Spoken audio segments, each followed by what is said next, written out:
Last week, we talked about why Christians disagree about the end times. And if you think that I'm picking a fight here, watch last week's episode as I laid out the groundwork for this whole series. Today, we're going to talk about something even more important, how the Bible is speaking. Because before we ask, what does this passage mean? We need to ask, what kind of passage is this? A lot of confusion around end times doesn't come from bad intentions. It comes from reading one kind of literature as if it was another.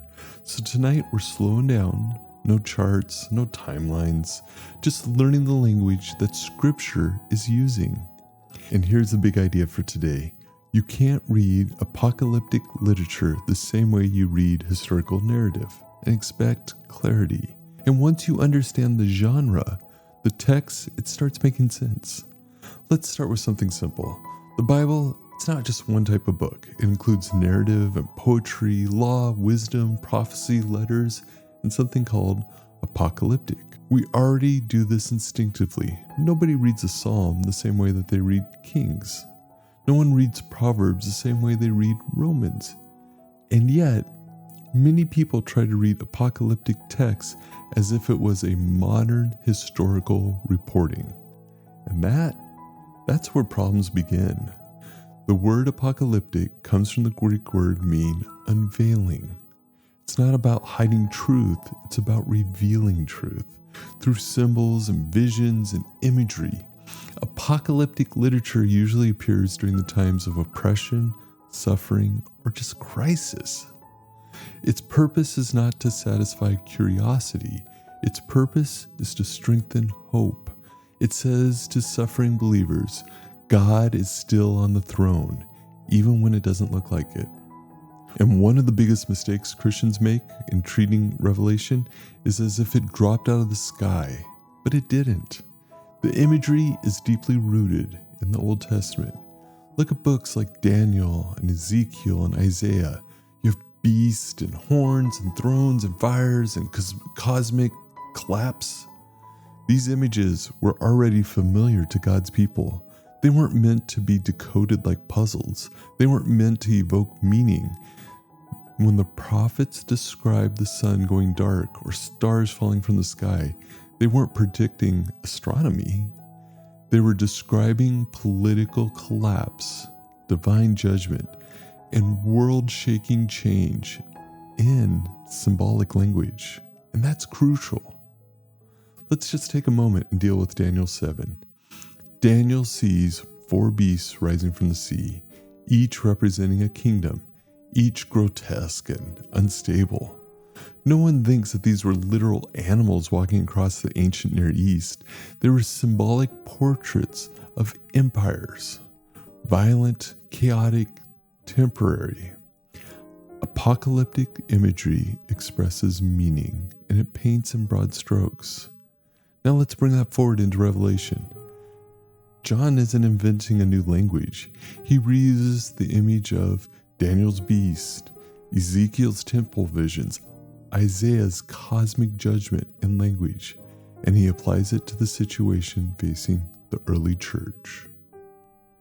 At Rome, persecution, pressure to compromise. Revelation speaks in symbols because symbols communicate truth across cultures and generations. Symbols are not less true than literal images, but they're a different type of truth.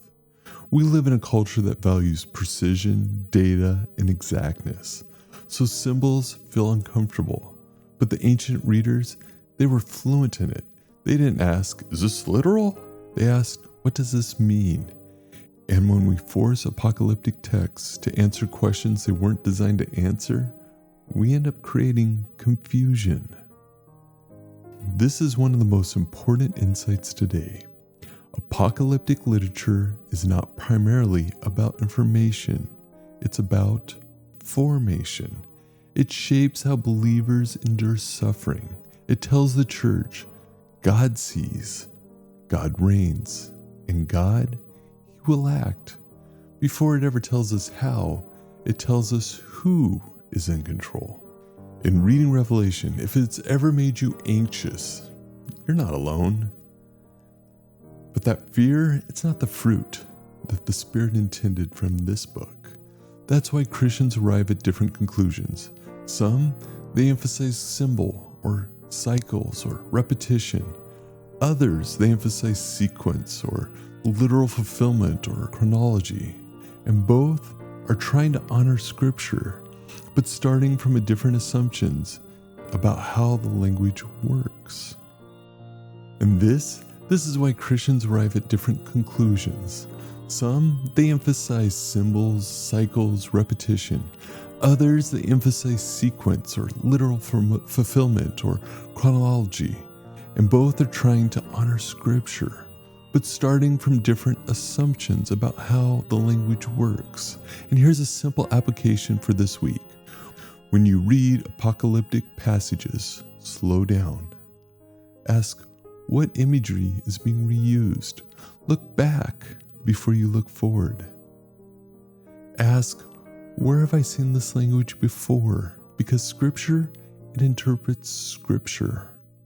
And next week, we're going to look at the first major framework that Christians have used to read these texts: amillennialism. The idea that Christ is reigning now and the millennium described in the present age. It's not to convince, but understand. If this episode helped you read with more confidence, consider subscribing. And in the comments, I'd love to know what symbol in Revelation has always confused you. Grace and peace to you, and I'll see you next time.